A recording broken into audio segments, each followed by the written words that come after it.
In this video, we will show you how to use the Chromakey feature.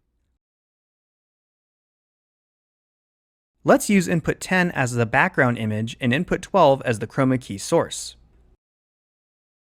First, enter the main menu, then the keyer menu. Select Key To in the keyer option, and under keyer control, select Chroma and Self.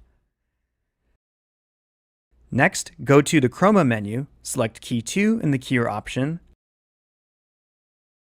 then select Input 12 in the Key Source option.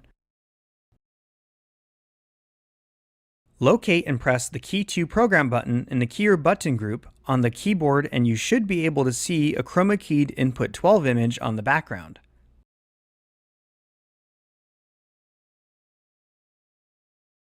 Finally, adjust the Chromakey setup parameters to make the Chromakey effect look more natural.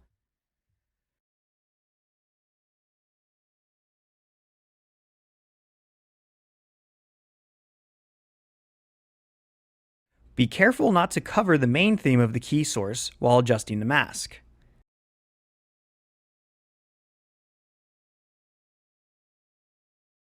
This completes the Chromakey configuration.